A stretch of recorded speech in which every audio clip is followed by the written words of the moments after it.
My name is Little Cairo. I'm the founder of this channel. On this channel, we talk about amazing, wonderful, and wacky animals. The one we're talking about today, the grizzly bear. Now, the grizzly bear is a species of bear native to only North America. Many years ago, its population was very dense. It was found throughout the continent, from Canada all the way down to northern Florida. But today, it has been increasingly pushed to the more southern parts of North America, including from the Rocky Mountains and California, mostly inward. Their population has significantly reduced during the last 50 years, ever since people started Ever since people entered North America, their population has been reduced drastically, and I hope by watching this video, you'll come to accept these species and love them and appreciate them for the important role that they play in their ecosystem. Now, the grizzly bear is a species of bear. It is in the family Ursidae. That's the family that includes all bears. They are not, and they are that's the family that includes all bears, and the Ursidae family is closely related to other caniforms. These are the animals that look like dogs or have similar traits to dogs and other canines, but are not exactly there. Animals like red pandas and kinkajous. Now, there are numerous different species of bear, but today we're going to be focusing on the grizzly bear, which is also known as the American brown bear and goes by the scientific name Ursus arctos. Now, one of the most prominent features of the grizzly bear is its big size. Males can grow to be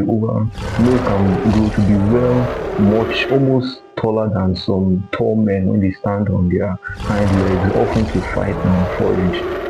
And females too can also be quite big and intimidating. Now, one of the main features of the grizzly bear is long claws. They use these extremely long claws to shovel dirt, mostly to dig. They use it to dig, to defend themselves, to hunt prey, and all that. They use their claws similar to how other animals use their claws too, but these claws are highly adapted, mostly for a more omnivorous to herbivorous diet. They are not really suited for the kind of hunting style that other animals with retractable claws like cats do. Instead, their claws are more suited for digging, shoveling, and all that. But they will still use their claws to hunt, of course. Now, like I said, grizzly bears are omnivores. Just like us, they don't eat strictly meat or strictly plants. So they are not herbivores and they are not carnivores, they are omnivores, meaning that they eat both plant and animal material. And grizzly bears have a very wide diet, making them highly adaptable, and they are also generalists, meaning that they will eat whatever they can get their paws on. From hunting, they can hunt for their prey, and they will often go for large prey. They can go for large prey like bison and deer. They will also go for small prey like fish, which is one of their favorite meals. They will go for fish, birds, and even rabbits and some rodents if they get the chance and if they are desperate enough. And they will also feed on plant material like berries, leaves, and grass. Grizzly bears, they graze. They are one of the few bears that actively graze on grass. It's a very unique strategy, and this allows them to survive climatic change, and this has also allowed them to survive now that humans are increasingly entering their habitat. When habitat change like this, it often these generalist animals, this one that can quickly adapt and have a varied diet that are more likely to survive, unlike specialized species like its close relatives, the polar bear. More on them later. Now let's continue describing the grizzly bear. Now they have teeth, of course, but their teeth are in between bears. Now polar bears, their teeth are well suited for a carnivorous diet, but that of grizzly bears is more suited for an omnivorous diet. For example, they have incisors which are more sharp and pointed than our own, and they have canines too, which they use for tearing meat and removing flesh from bone. Then they have molars and premolars.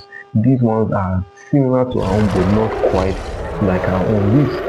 This is what allows them to grind tough plant material, especially grass. Now, you can see on the top of the grizzly bear right here, they have a hump. This hump is for attachment of very, very powerful muscles. And a grizzly bear really has powerful muscles throughout its body. This allows it to generate incredible forces when it's hunting and running.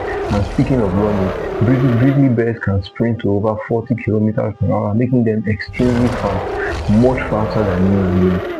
Now, these muscles also allow them to easily push big things out of the way, like dumpsters, logs, leaves, and dirt. Now they use these hump muscles as they attach to their legs and to through all the muscles throughout the body. This place is serves as a point of attachment for muscles, and it's also the point of origin for muscles too. These muscles, like I said, are very, very powerful, and in one swift motion, a grizzly bear can literally rip your face off.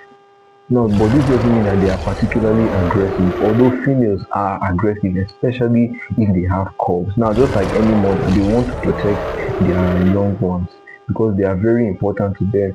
Grizzlies often have between 1 to 2 cubs every litter, and this is very important to the mother as those are the only ones that she can have, and she gestated them for a pretty long time. Now, because they are big, of course, the bigger the animal, the longer the gestation period. This is the pattern that we see throughout the animal kingdom. Now, one of the main behavioral strategies for grizzly bears is they hibernate. Now, I'm sure a lot of you have heard of hibernation before, but you don't know what exactly it is. Now, hibernation is like a short lapse of is a short reduction in the metabolic rates and activities of an animal, usually in response to rapid changes, more often seasonal changes in the environment. And bears, of course, are not the only ones that hibernate. Bats, ground squirrels, some species of turtles, lizards, snakes, they also hibernate too.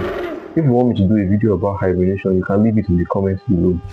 Now, grizzly bears hibernate, and often before the hibernation starts, which starts in the winter when food becomes more scarce and all that, they will often buff up, meaning that they will eat a lot. They can every day they will eat exceeding 180 calories every day, even more than that.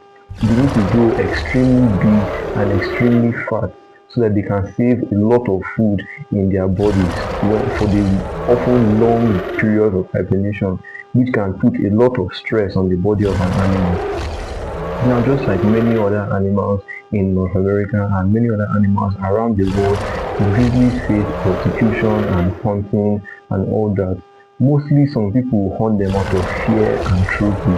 Now, as you can see, they are pretty big animals, so of course that can lead to fear and stigma behind these creatures.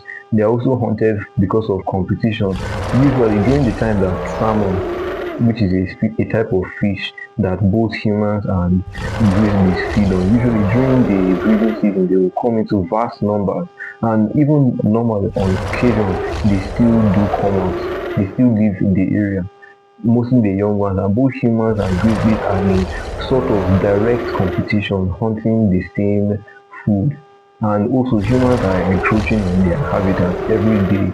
As human societies and cities and towns expand, we are moving deeper into their habitat, increasing chances of interactions and us encountering them very close to home. And also they are generalist animals, so when we change their environment, they can often come into cities and all those places, feeding on what they can get their paws on. They can feed on dumpsters, they can even eat your pet if they are hungry enough.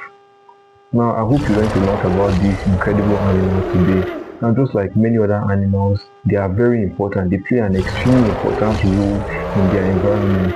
They keep the numbers of prey animals down. They can level soil. They do so much for their environment, and we need to take good care of them. We need to ensure that our future generations can encounter these creatures. Now, I hope you learned a lot about this animal today. I hope you're going to like, share, and subscribe to my channel for more amazing animal content. Thank you.